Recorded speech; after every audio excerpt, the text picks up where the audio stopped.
یہ کہانی آئینہ نامی ایک 22 سالہ خوبصورت خاتون کے گرد گھومتی ہے، جس کی شادی کو 1 سال ہو چکا ہے، لیکن ابھی تک کوئی اولاد نہیں ہوئی۔ ان کے شوہر احمد اچھی نوکری کے سلسلے میں دبئی چلے گئے ہیں اور آئینہ اپنے بڑے گھر میں تنہا رہتی ہیں۔ تنہائی اور خوف کا اظہار کرنے پر احمد کی تجویز پر آئینہ نے رزاق نامی ایک 20 سالہ خوبصورت، ہٹا کٹا اور خوش اخلاق نوجوان کو نوکر رکھ لیا۔ رزاق بہت ایماندار اور محنتی تھا اور گھر کے سارے کام خوش اسلوبی سے کرتا تھا۔ احمد نے بھی فون پر رزاق کو اپنی بیوی کا خیال رکھنے اور ہر وقت گھر پر رہنے کی تاکید کی، جس پر رزاق نے پختہ وعدہ کیا۔ قریبی تعلق کا آغاز وقت کے ساتھ ساتھ آئینہ اور رزاق میں ہلکی پھلکی بات چیت شروع ہو گئی، جو کام ختم ہونے کے بعد تفریحی گفتگو میں بدل جاتی۔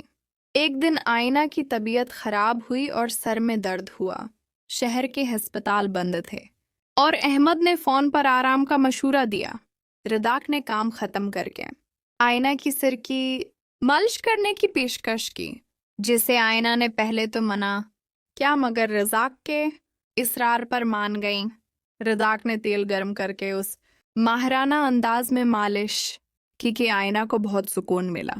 مالش کے بعد وہ صوفے پر بیٹھ کر ایک دوسرے سے اپنے خاندان اور حالات پر باتیں کرنے لگے۔ رزاق کی سادگی اور ایمانداری آئینہ کو بہت اچھی لگی۔ احمد کی رضامندی اور تعلق میں گہرائی۔ آئینہ نے احمد کو فون پر بتایا کہ رزاق بہت اچھا لڑکا ہے اور اسے رزاق کی شکل بھی اچھی لگتی ہے۔ احمد نے خوش ہو کر کہا کہ یہ اچھی بات ہے اور آئینہ کو اپنی ساری ضروریات رزاق سے پوری کروانے کو کہا۔ احمد کی یہ حوصلہ افزائی آئینہ کے لیے ایک طرح سے رزاق کے ساتھ زیادہ وقت گزارنے کا جواز بن گئی۔ وقت گزرنے کے ساتھ ان کی روزمرہ کی گفتگو اور ہنسی مذاق ایک عادت بن گئی۔ وہ پرانی یادوں، گاؤں اور شہر کے فرق اور فلموں پر بات کرتے۔ رزاق کی باتوں کی تازگی آئینہ کو تنہائی سے نجات دلاتی تھی۔ جذبات کا ابھار۔ ایک شام باغ میں جب آئینہ اداس تھیں اور احمد کی یاد کر رہی تھیں، رزاق نے ان کی اداسی دیکھی اور پوچھا۔ آئینہ نے بتایا کہ وہ احمد کی دوری محسوس کر رہی ہیں، کہ وہ انہیں چھو نہیں سکتے۔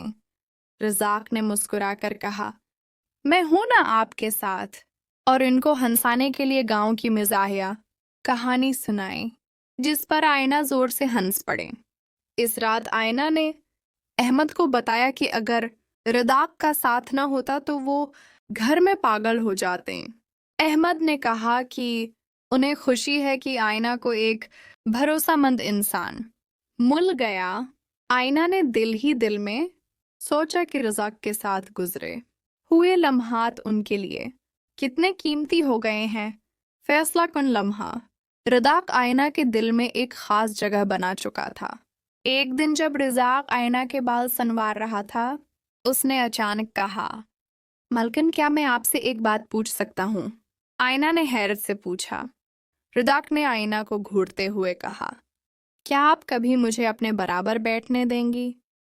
آئینہ چونک گئی اور ان کی آنکھوں میں ایک عجیب سی چمک دیکھی اور سمجھ گئیں کہ اس کے دل میں کیا چل رہا ہے۔